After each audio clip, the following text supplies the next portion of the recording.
चोपड़ा साहब, डिफेंस शेयरों का डिफेंस वैसे तो ध्वस्त हो चुका है, फिर भी अगर आपको लगता है कि पैसा लगाने का सही समय आ गया तो भी ठीक, नहीं तो जब भी आएगा तो पहला शेयर कौन सा खरीदेंगे? अनिल जी, मुझे लगता है कि डिफेंस जो शेयर हैं, ये आपने सवाल मुश्किल पूछा है कौन सा खरीदेंगे, क्योंकि मुझे कई सारे अच्छे लगते हैं। बिल्कुल सर, आप तो मैं बार बार कहता आया हूं कि भारत को अगर 5 ट्रिलियन इकोनॉमी बनना है, तो जाहिर बात है डिफेंस एक मेजर सोर्स बनेगा उसका।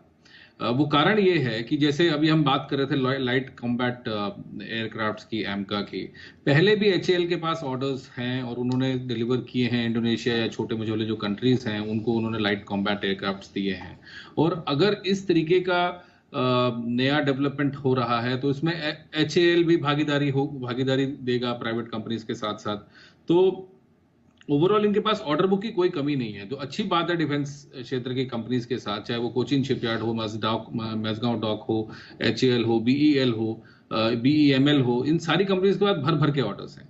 अभी तो समस्या दूसरी हो गई है, जो एयरफोर्स चीफ ने उन्होंने पब्लिक मीडिया में आके डांटा एचएएल को कि आप लोग टाइमली डिलीवर नहीं कर रहे हो, आपके पास काम बहुत ज्यादा है, तो आप इसको डिलीवरी के ऊपर फोकस करें। तो मेरा ये मानना है कि कंपनीज लाइक एचएएल जो इस भाव पे मिल रही हैं, या बीईएल जो भी मैंने 5-7 कंपनीज का नाम लिया है, तो ऐसा नहीं है कि मेरी फेवरेट कौन सी है। मेरी फेवरेट अगर आप कहें तो मुझे लगता है कि शिपिंग में कोचिन शिपयार्ड है, एरोस्पेस में एचएएल है, बीईएल है।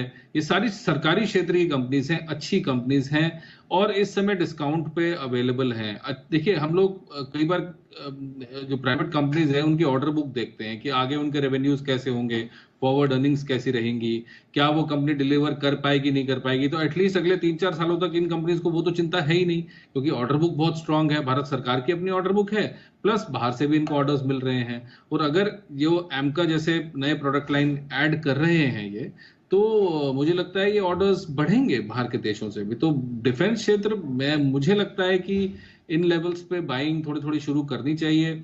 मैंने पिछले हफ्ते भी आके कहा था कि ऐसी मंदियां हम सब जो भी यहाँ पे पैनल पे बैठे हैं, हमने सब लोगों ने बहुत सारी देखी हैं। कई बार आपको ऐसा लगता है there is no light at the end of the tunnel, और खास करके नए निवेशक जिन्होंने शायद पहली मंदी देखी है कोविड के बाद, उन्होंने तो देखा ही नहीं था। तो काफी लोग तो वीक हैंड्स बाहर हो जाते हैं, मगर जो सीजनड हो जाते हैं, जब मंदी देखने के बाद मुझे लगता है सीजनिंग हो जाती है, मेरा ये मानना है कि ये लेवल बेचने का तो बिल्कुल भी नहीं है। आप डर के बिल्कुल ना बेचें, पैनिक ना करें, अच्छे शेयर्स लेके रखें।